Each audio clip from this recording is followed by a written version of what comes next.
G'day everyone, I'm back again. This time we're going to have a little bit more in-depth look at the weather. What is happening right now and what is going to happen, or what the forecast is saying is going to happen. Once again, this is the Euro model.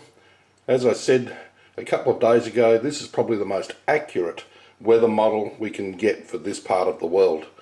Very good, very extensive, and covers all aspects of it.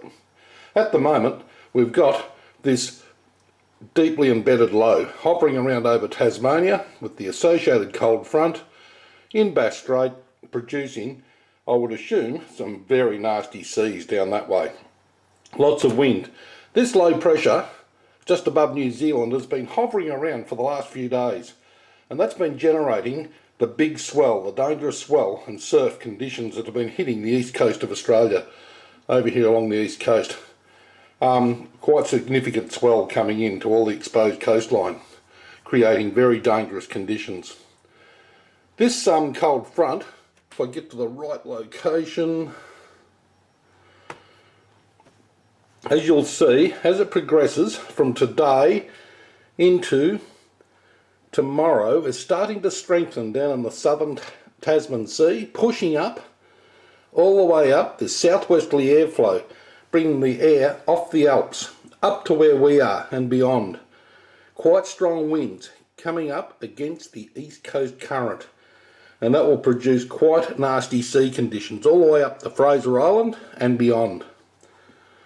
So we'll just have a look at that now. This same weather system, as you can see, the low over Tasmania, the associated trough and cold fronts running off it.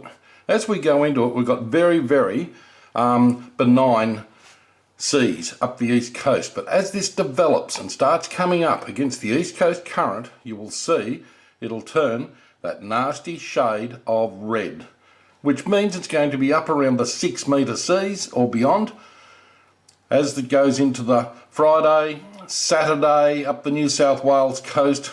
Late Friday, it's going to completely cover that into the southeast coast of Queensland, up to Fraser Island, and still going north up through the Great Barrier Reef. Not very nice. See, at the moment the swell down around in Bass Strait and all the way up the east coast is quite benign, but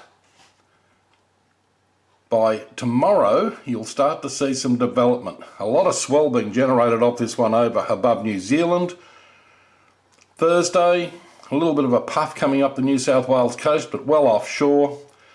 Into Friday is when this Bass Strait low, or Tasman low, going into the bottom of the Tasman Sea, is going to really start to push up along our east coast. You can see that dark red area right up the coast there starting to develop into Saturday, but Sunday is when this is really going to start driving home and producing quite nasty seas, nasty swell coming in over all of the east coast bar crossings.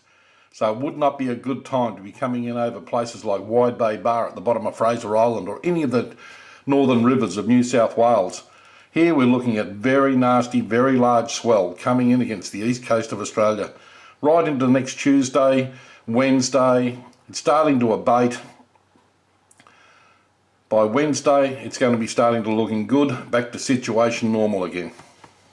Now we just have a quick look at the forecast for the rain, a little bit down over the Alps in Victoria, coming up into New South Wales, a bit running through the bottom of Bass Strait, through Tasmania, as another system is fast approaching the southwest corner of Australia, down around Perth, Busselton, Margaret River, that part of the world. It'll be good for the surfies down there, except it's going to be flaming cold.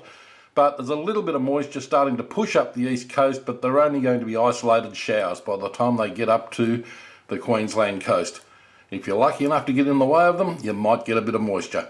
But that's about how it's going to work over the next few days.